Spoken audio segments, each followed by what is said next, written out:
नमस्कार, आप देख रहे हैं स्पेशल रिपोर्ट। आपके साथ मैं हूं अंजना ओम कश्यप। कोरोना के बढ़ते हुए मामले और इसी के साथ क्या हम ऐसे वक्त में, ऐसे दौर में पहुंच चुके हैं जब संक्रमण कम्युनिटी में फैल रहा है। इन तमाम मुद्दों पर चर्चा करने के लिए एम्स के निदेशक डॉक्टर रणदीप गुलेरिया इस वक्त सीधे हमारे साथ आज तक पर जुड़ रहे हैं। डॉक्टर गुलेरिया, सबसे पहला सवाल तो आपसे यही होगा, जिस तरह की परिस्थितियों में हम देख रहे हैं, खासतौर पर दिल्ली में डबलिंग रेट में बहुत ज्यादा इजाफा है, मरने वालों की संख्या में है, मुंबई का भी यही हाल है, पूरे देश में अब जो हम संक्रमण देख रहे हैं उस पर ओवरऑल तस्वीर आपकी नजर में क्या दिखाई दे रही है? तो अगर हम पूरे देश की सिचुएशन देखें तो देश के कुछ भाग ऐसे हैं, मैं कहूँगा 10 से 12 शहर ऐसे हैं जहाँ पे केसेस बहुत ज़्यादा बढ़ रहे हैं और वही 70 से 80% देश के केसेस को काउंट कर रहे हैं। दिल्ली है, मुंबई है, अहमदाबाद या इंदौर की बात करें, ऐसे शहरों की बात करें, वहाँ केसेस ज़्यादा हैं। लेकिन भारत के और जो हिस्से हैं वहाँ पे अभी केसेस इतने नहीं है। तो हमें जो फोकस करना है वो दो चीज़ों पे करना है। एक तो इन एरियाज में हम प्लानिंग करें जिससे केसेस यहाँ पे कम हो, यहाँ पे हम किस तरह से उसको कंटेन कर पाएं और ये देखें कि यहाँ से जो है बीमारी और जगह ना फैले जिससे वहाँ पे केसेस जो हैं वो ना बढ़े। मुझे पता है कि आप इसकी पॉलिटिक्स में नहीं जाना चाहेंगे, लेकिन सेंट्रल गवर्नमेंट का कहना है, सेंट्रल गवर्नमेंट का, कि नहीं अभी कम्युनिटी ट्रांसमिशन नहीं हो रहा है। दिल्ली सरकार कह रही है कम्युनिटी ट्रांसमिशन हो रहा है। आपकी नजर में जब आप एकदम न्यूट्रल जगह पर खड़े होकर बोलते हैं और पूरी तस्वीर को दिल्ली में देख रहे हैं, क्या दिल्ली में या देश में इस वक्त कोरोना का संक्रमण कम्युनिटी स्तर पर शुरू हो चुका है? तो जैसे आपने ठीक कहा, अगर हम पूरी देश की बात करें तो देश के ज्यादातर हिस्से ऐसे हैं जहां पे हम देख रहे हैं केसेस इतने बढ़ नहीं रहे और कुछ हद तक कम भी हो रहे हैं। तो हम पूरे देश की बात करें तो देश में तो कम्युनिटी ट्रांसमिशन नहीं हो रहा है। लेकिन अगर हम कंटेनमेंट जोन की बात करें, चाहे वो दिल्ली हो चाहे मुंबई हो, वहां पे लोकल कम्युनिटी ट्रांसमिशन या लोकल स्प्रेड होने के चांसेस हैं, क्योंकि तभी वहां पे इतने केस बढ़ रहे हैं, क्योंकि वहां पे एकदम जो है लोकल स्प्रेड हो सकता है। और मेरा ये मानना है कि इसीलिए हमें वहां पर ज्यादा फोकस करने की जरूरत है। केस फाइंडिंग, कंटेनमेंट, आइसोलेशन और टेस्टिंग यहाँ पे और ज्यादा जरूरी हो जाता है। क्या आपको लगता है कि अगर सरकार ये ऐलान कर दे या ये कह दे कि कम्युनिटी ट्रांसमिशन हो रहा है तो ये पूरे पर्पस को बेटर सर्व करेगा, लोगों में सावधानी ज्यादा होगी, या आपको लगता है इसकी उतनी आवश्यकता नहीं है और इससे बहुत ज्यादा असर हमारी स्ट्रैटेजी पर, रणनीति पर नहीं पड़ेगा? मेरा ये मानना है कि हमारी स्ट्रैटेजी पे इतना असर नहीं पड़ेगा, क्योंकि ये एक लफ्ज है, आप टर्म यूज कर रहे हैं। हमें ये देखना चाहिए कि हम इसमें हम पेशेंट केयर कैसे बेटर कर सकते हैं। और अगर हम कहीं भी इस एरिया में हो सकता है कम्युनिटी ट्रांसमिशन हो रहा है, चाहे वो दिल्ली हो चाहे बॉम्बे हो, तो हम कैसे उसको रोक सकते हैं। और उसमें एक चीज समझना बहुत जरूरी है कि हमारे यहाँ पे जो भी केसेस हैं उसमें ज्यादातर ऐसे लोग हैं जो माइल्ड सिम्टोमेटिक है, एसिम्टोमेटिक है। इसलिए जहां जहां हम कह रहे हैं कि स्प्रेड ज्यादा हो रहा है, वहां हम जब बाहर जा रहे हैं हमें ये समझना चाहिए कि हो सकता है कि हमारे सामने या हमारे साथ जो लोग हैं वो सब पॉजिटिव हैं और वो उस बीमारी फैला सकते हैं। इसलिए जो हम सोशल डिस्टेंसिंग की बात करते हैं, मास्क लगाने की बात करते हैं, हाथ धोने की बात करते हैं, वो इन एरियाज में जहाँ पे हम कह रहे हैं लोकल स्प्रेड हो सकता है वो और ज्यादा जरूरी हो जाता है। क्योंकि यहाँ पे कई लोग ऐसे होंगे जिनको इन्फेक्शन है, जो फैला रहे हैं, लेकिन जिनको पता नहीं है कि वो उनको इन्फेक्शन है, और वो आम, चाहे वो मार्केट हो, चाहे ऑफिस हो, चाहे बस हो, उसमें आपके साथ सफर कर सकते हैं। तो जो लोग इन एरियाज में हैं जहाँ पे केसेस बढ़ रहे हैं उनको बहुत सावधानी रखने की जरूरत है, क्योंकि उनमें अगर ये सावधानी नहीं रखेंगे तो केसेस बढ़ेंगे और उनको इन्फेक्शन हो सकता है और उनसे इन्फेक्शन घर में आके और लोगों को भी हो सकता है। आपने पहले भी शंका जाहिर की थी डॉक्टर गुलेरिया कि जून जुलाई के महीने में ही हम पीक देखेंगे, अभी आपका असेसमेंट क्या है? तो जून में अभी केसेस तो बढ़ रहे हैं और जैसे जैसे लॉकडाउन खुल रहा है, अगर हम पूरी सावधानी नहीं रखेंगे तो केसेस और भी बढ़ सकते हैं। पीक कब आएगा ये कहना मुश्किल है, ये भी हो सकता है, और ये मेरा मानना है कि अलग क्षेत्रों में पीक अलग टाइम पे आएगा। जैसे मुंबई है, मुंबई में केसेस बढ़ रहे हैं, हो सकता है कि उनका पीक जल्दी आ जाए, दिल्ली में उसके बाद पीक आए, और फिर और जो शहर हैं और जगह हैं जहाँ पे केसेस अभी इतने नहीं है वहाँ पे छोटे छोटे पीक्स आ सकते हैं। तो पीक्स में very from different area of the country, because हमारा देश बहुत बड़ा है, हमारी पॉपुलेशन डायनेमिक्स अलग है। मेट्रो सिटीज में पॉपुलेशन डेंसिटी बहुत ज्यादा है, छोटे शहरों में डेंसिटी इतनी नहीं है, गांव में लोग अलग अलग दूर रहते हैं, उनकी प्रोटेक्शन ज्यादा है। तो इसलिए पीक की जो हम डेफिनेशन कहते हैं वो अलग अलग एरियाज में अलग टाइम पे आएगी, और उसकी जो स्टीप है, मतलब पीक में कितने केसेस होंगे वो भी एरिया टू एरिया वेरी करेगा। डॉक्टर गुलेरिया, आपको जितने भी लोग सुन रहे होंगे बहुत ध्यान से इस बात का इंतजार कर रहे होंगे, क्योंकि लोगों के मन में अब यही सवाल सबसे पहले आता है कि ये कब खत्म होगा। क्या ऐसा कोई पीरियड आप देख रहे हैं अगले 1-2 महीने या 3 महीने, मतलब अगर एक टाइमलाइन की तरफ कुछ इशारा आपकी नजर से मेडिकली साइंटिफिकली अगर हो पाए तो लोगों को बहुत सही लगेगा सुनने में, डॉक्टर गुलेरिया? तो पहली चीज तो ये है कि हमें ये समझना चाहिए कि कोरोना के केसेस आस्ता आस्ता कम होंगे।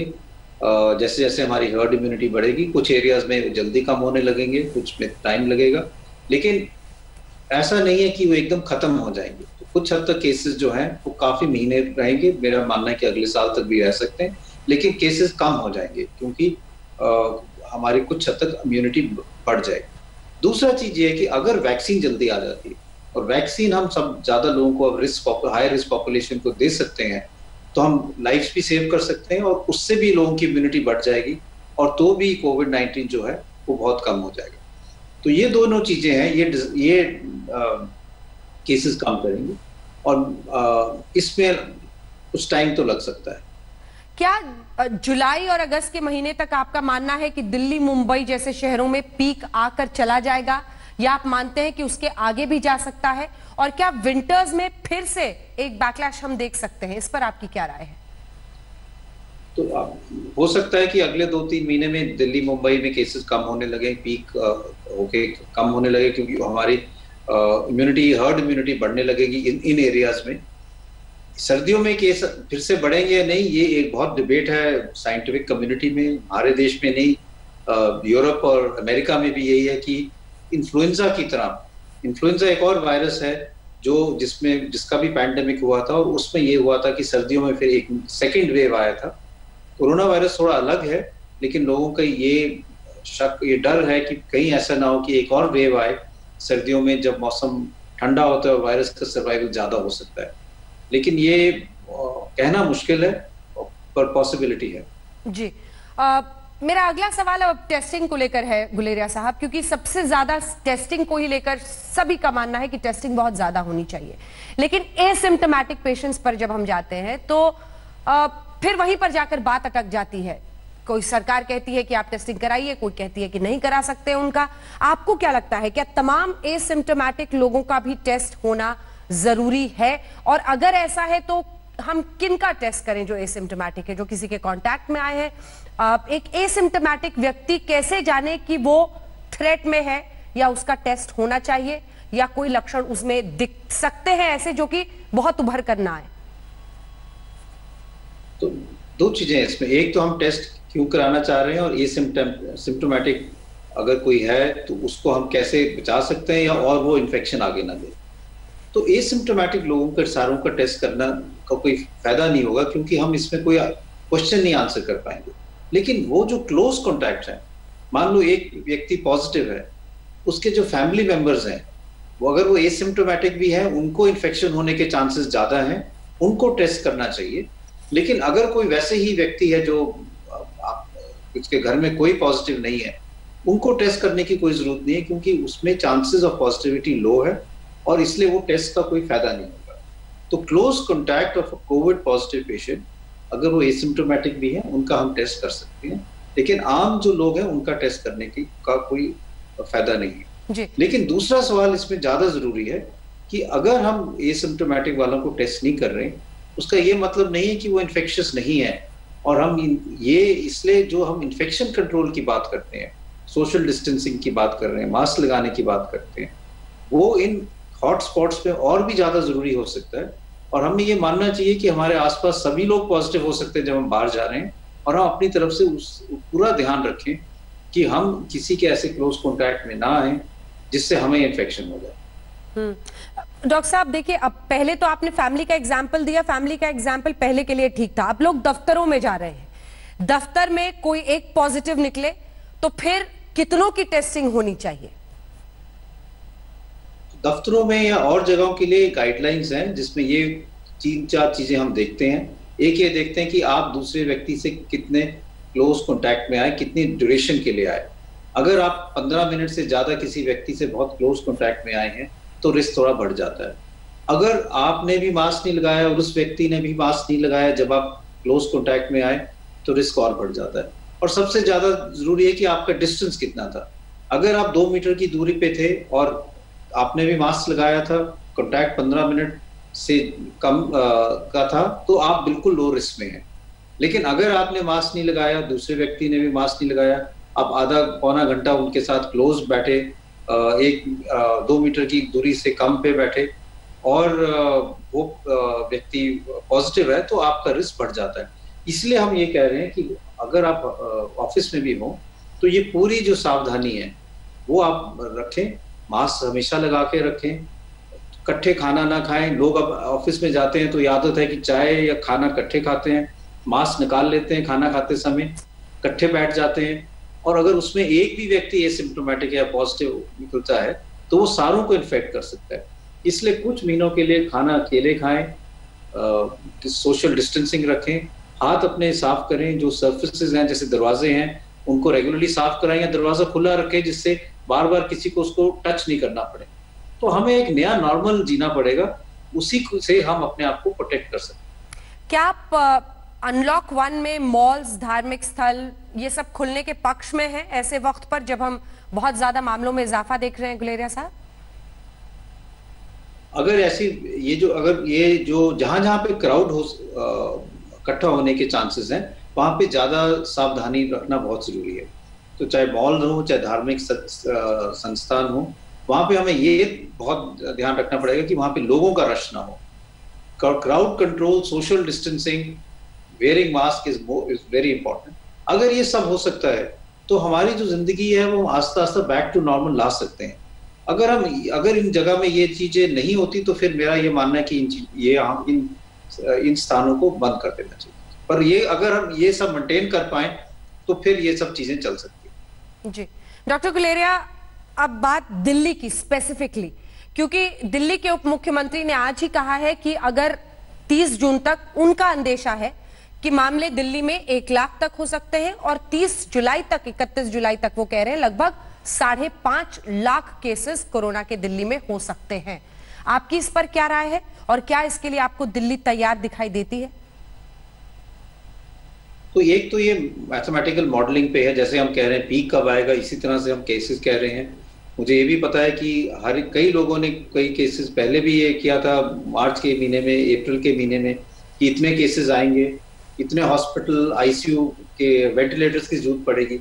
लेकिन हमने बाद में देखा कि वेंटिलेटर, हमारे जो पेशेंट्स हैं वो इतने ज्यादा सिक नहीं हो रहे। वेंटिलेटर की रिक्वायरमेंट जो हम 5% सोच रहे थे वो 1% के आसपास है।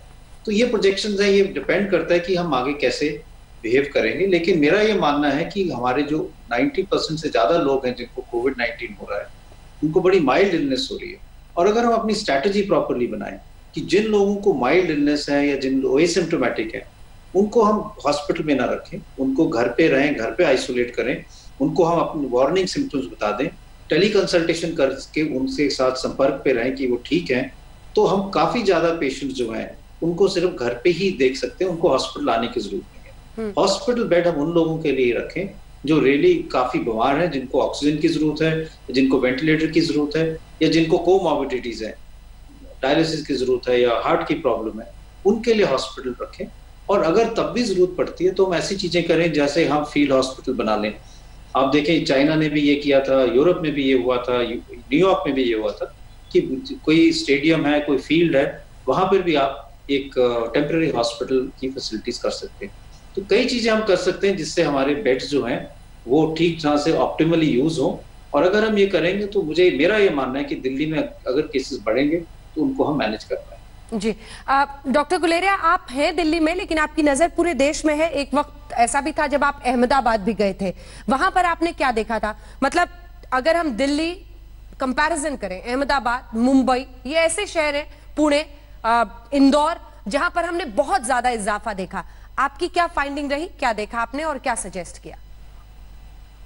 तो सब जगह पे 2-3 चीजें जो है वो बहुत जरूरी है समझना। एक तो ये है कि हमारे जो सिटीज हैं, शहर हैं, उनमें प्लानिंग थोड़ी सी अलग की जरूरत है, क्योंकि यहाँ पे पॉपुलेशन डेंसिटी बहुत ज्यादा है और कई जगह ऐसे हैं इन शहरों में जहाँ पे 5-5, 6-6 लोग एक ही कमरे में रह रहे हैं, एक कम्युनिटी में कॉमन टॉयलेट्स हैं, सब लोग इकट्ठे वहां पे कट लाइन में खड़े होते हैं और ये जो वायरस है ऐसे माहौल में एकदम ज्यादा फैलता है। तो एक तो ये कि हमें स्ट्रैटेजी यहाँ बनानी पड़ेगी कि हम इन एरियाज को कैसे डीकंजेस्ट करें। कोई पॉजिटिव पेशेंट है या कोई व्यक्ति पॉजिटिव है या उसको कोविड के लक्षण होते हैं तो उस एरिया से कैसे उसको अलग करें जिससे वो आगे वहां पे इन्फेक्शन ना फैलाए।